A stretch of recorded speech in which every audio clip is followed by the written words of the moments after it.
They say that in the oldest corridors of the Tower of London, a chill still lingers. A chill that doesn't come from the Thames or the damp stone, but from the memories that refuse to die there. A chill that breathes. A chill that observes. A chill that remembers. And, among all the stories whispered along the walls, none is so laden with pain, distorted devotion, and an almost ritualistic silence as that of Anne BoleynThe Queen walked alone amidst irons, veils, and stairs before the Axor. In her case, the foreign blade claimed her last breath. Before the execution, however, something worse happened, something few dared to record, something that, to this day, lies on the border between document and taboo. In the early hours before her death, the world Anna knew had shrunk to the size of a cell. It wasn't just the cold stone that eroded her strength. It was the echo's footsteps, coming and going. Muffled voices. The gods held breaths, revealing that her death would not be merely a legal act, but a carefully prepared ritual, purposeful, symbolic, with punishments that began before the blade. Tudor England was not kind to the weight of tradition. The 16th century pulsed with tensions between faith and power, between Rome and London, between obedience to the king and obedience to collective morality. The execution of a queen could not be a common act. It was an event that needed to appear orderly, grounded, purifying, and, for that, certain obscure ritualism inherited from the Middle Ages. Others shaped by political expediency were activated like invisible, yet cruel, gear. Anna, waking even before dawn, had the strength to touch the battlements of the tower, felt this mechanism turn. Her eyes, weary from sleepless nights, perceived the almost choreographed stillness of the environment. Nothing there was spontaneous. The guards avoided looking directly at her, as if they were already participating in a ceremony that demanded modesty. There was a kind of distorted reverence in every gesture nod, out of respect for the queen, but out of fear of violating a protocol they could barely explain, only obey. The air was heavy with anticipation. Amid murmurs and motionless flags, England seemed to hold its breath. Anna had always been observant. Even in moments of splendor, the balls, the negotiations, the trips to France, she had cultivated the habit of interpreting silences. On that somber morning, the silences screamed. They screamed that something was approaching, something that wasn't in the public accounts, that wouldn't be in the official chronicles. But that would be inflicted on her because that was what a tradition dictated.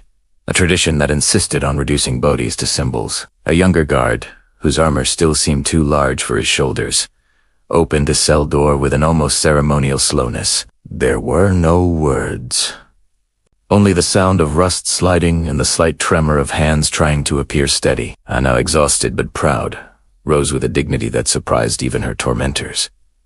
Not because she was resigned, but because she knew that her every move would become part of the memory of a kingdom. The Tower of London, under the grey early summer sky, had the appearance of a perverted cathedral. Each stone seemed to absorb more light than it reflected. The damp floor exuded that mineral smell of places that had known too many tears. As Anna was led through narrow corridors, invisible prisoners seemed to stare at her through the walls. And, beyond this ethereal sensation, there was something much more concrete. A disciplined silence.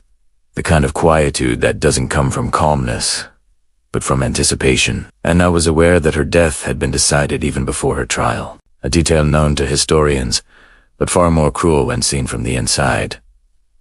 She walked among men who already treated her as a condemned woman who still had protocols to fulfill. A theater was being staged, and she was the central piece, a body that needed to go through specific phases before becoming an example for the entire population. Outside, along the inner courtyards of the tower, men of different ranks waited.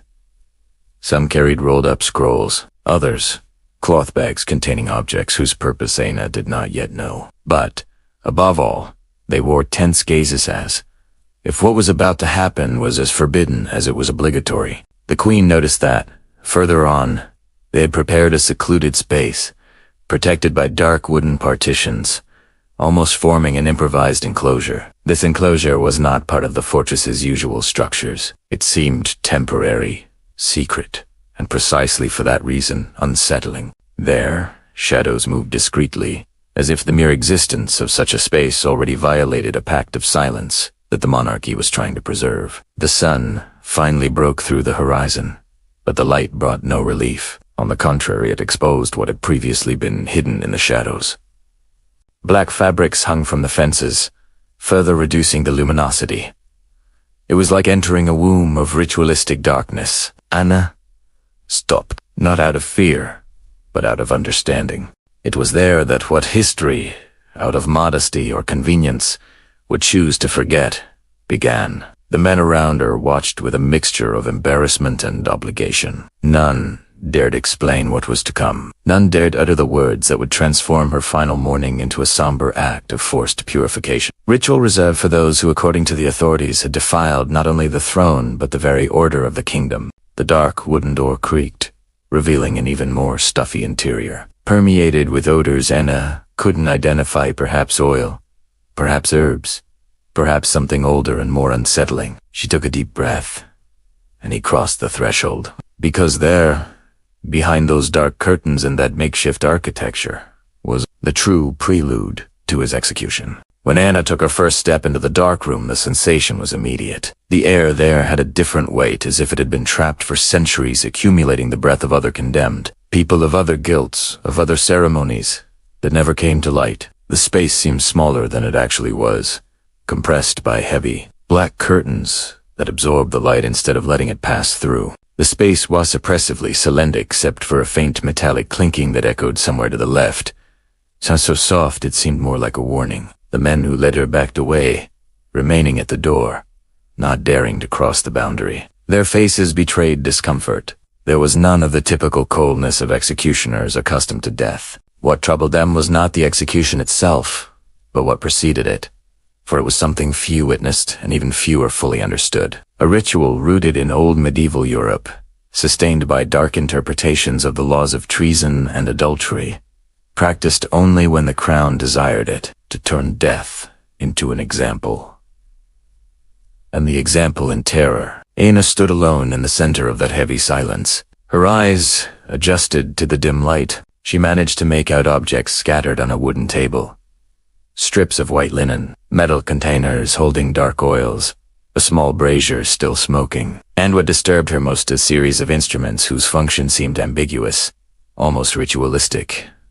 None of them were weapons. They were tools of preparation, tools of purification. A man then entered, dressed in simple clothes, without military insignia. He was not there to kill her, but Purposeful was the one in charge of the ritual, an old guard officer known only as a supervisor. His presence was strangely serene, like that of someone performing a duty as old as the foundations of the kingdom. He didn't speak immediately. He merely observed her with a kind of melancholic respect, not for her, but for the act she was about to perform. And when he finally opened his mouth, his voice came out low, as if he wished not to awaken something asleep in that room. "This is the procedure reserved for those condemned to royal blood," he said. "Before the execution, the body needs to be ...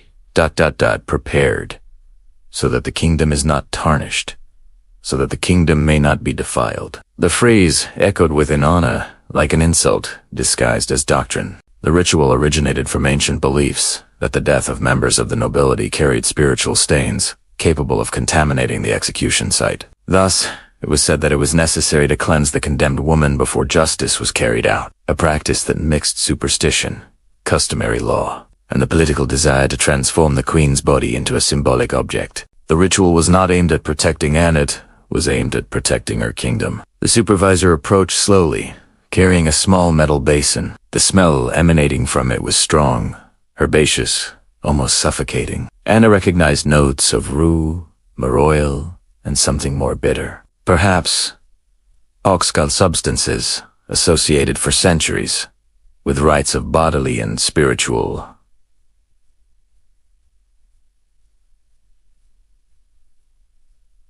purification. Her stomach churned. "I beg you not to resist," he murmured, as if he already knew his plea was futile. Anna remained upright, her gaze steady despite her growing fear. She had no strength to fight. Her resistance now lay in silent dignity. The supervisor soaked a cloth in the dark liquid and began to young a skin in air, wrists, her forehead, the back of her neck, over her heart. Each touch was cold and stinging, as if the oil were trying to penetrate her skin. The sensation intensified when he poured a few drops onto her scalp, letting them trickle slowly down her hairline. Anna suppressed a shiver. It was a ritual of disassociation practiced on very rare occasions. The state symbolically intended to sever the ties that bound the queen's body to the throne, purging her of any vestige of authority, sanctity, or power that might survive the execution. It was a way to prevent the people from turning the victim into a martyr. The instruments on the table were then put to use.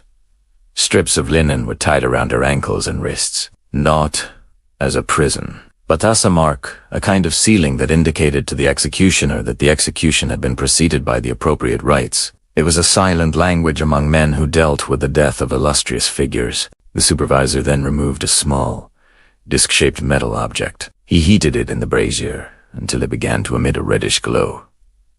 Hannah felt her heart race. This didn't seem like part of any ritual she knew.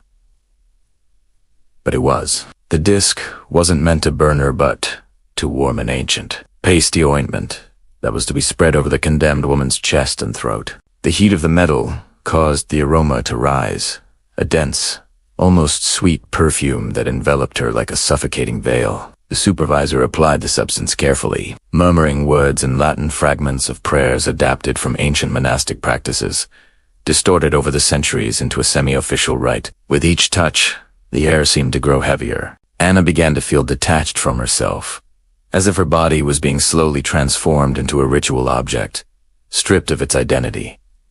It wasn't just death that awaited her, it was the eraser. When the supervisor stepped back, she realized the ritual was drawing to a close. Her body was marked by perfumes, oils, heat, and bindings. The air around her trembled, as if the room breathed along with her anguish. One of the guards appeared at the door, swallowing hard at the sight of her in that state. He gave a slight nod, the signal that the procedure was over. The supervisor lowered his head in silence, respectful as a priest after performing a somber sacrament. Anna knew. Something inside her had changed, not just because of the physical humiliation, but because of the psychological weight of it. It was as if they had ripped from her not only the right to live, but the right to possess her own image, her own meaning.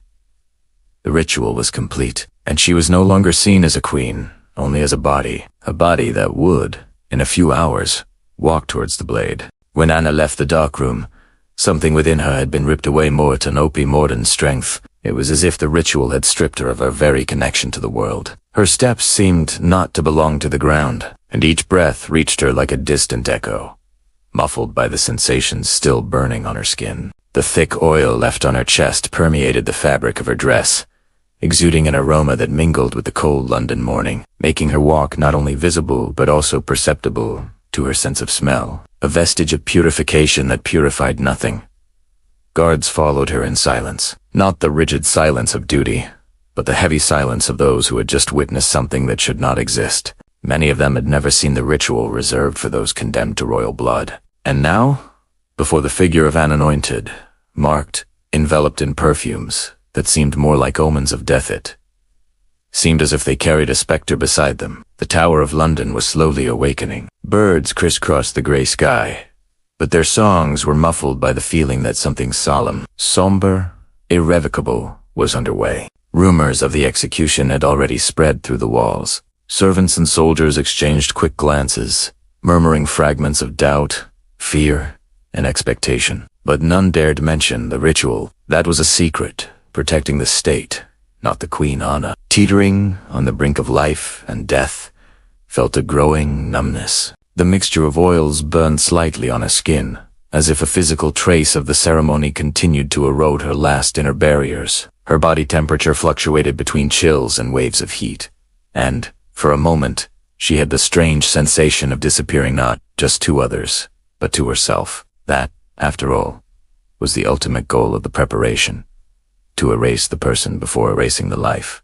As she was led back to her cell, and noticed that the guards avoided looking directly at her, it wasn't disrespect. It was fear. Perhaps they believed that the rituals had transformed her body into something charged, something dangerous to anyone who maintained eye contact for too long. Superstitions lived in the cracks of Tudor England, and such beliefs fed on the silence surrounding the punishments reserved for royalty. Alone Anna sat on the edge of the rustic bed. Her fingers trembled slightly, not from cold, but from the emotional weight of what she had experienced.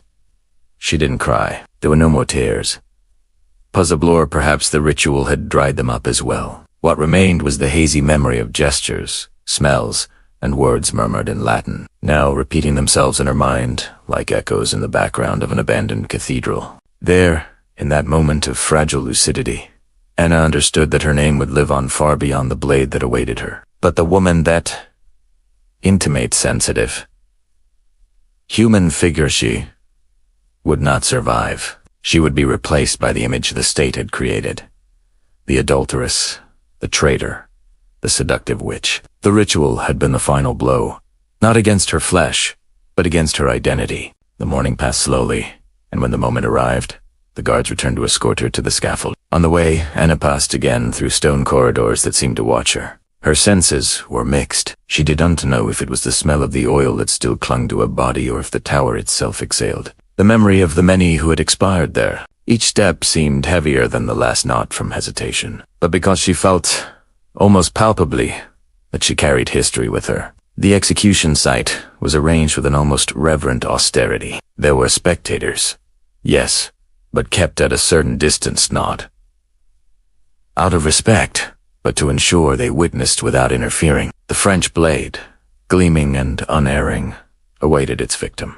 It was a sword, not an axe. A rare hester, offered by Henry VIII, as a demonstration of clemency, a cruel irony in light of the ritual that preceded it. Before kneeling, Anna looked around. The world seemed long and narrow, as if everything were being compressed in that instant. She felt the wind on her face, carrying away some of the strong scent of the oils. Her body no longer felt like her own. It was as if she were presenting not herself, but the shell they had molded for death. As soon as the blade accomplished its fate, England breathed a sigh of relief. Not a sigh of relief, but a breath of reorganization, the metaphorical sound of a kingdom rearranging its pieces, officially erasing from history that which no longer served its purpose. But it didn't erase everything. The ritual, the one men avoided recording, the one never included in formal accounts, became a ghost, a whisper passed down through generations, fragmented, distorted, laden with fear. Later, historians would find only veiled mentions, almost subliminal clues, mutilated documents, not because it was irrelevant, but because its existence revealed something too unsettling. The state had not only killed its queen, but had constructed a path of humiliation and erasure before doing so. Anne's memory has become a cultural crossroads. For some, she is an unjustly martyred figure. For others, a complex, political figure. For many, a symbol of how power can shape truth according to its needs. The ritual disappeared from official history because it destroyed the narrative of order, justice, and rationality that the Tudors wished to convey. To admit it would be to admit that the state resorted to ancestral, superstitious, and inhumane practices to maintain its authority. And yet, the ritual survives, not in texts, but in the imagination. Every whisper within the walls of the tower, every account that mentions the forgotten preparation, every historian who notices gaps where there should be clarity. Anne Boleyn died twice, once in the ritual, and again at the execution. And what history has erased is not only what they did to her, but what the ritual symbolized: the capacity of a kingdom to destroy not only someone's body, but their memory, their dignity, their humanity. In the end, only the figure of Anne remains, still walking in the shadows of the tower, not as queen, not as a condemned woman, but as an eternal witness to all that they tried to bury. Because even when the state erases, the truth finds ways to remain, and what they did to her before the execution should never have been forgotten.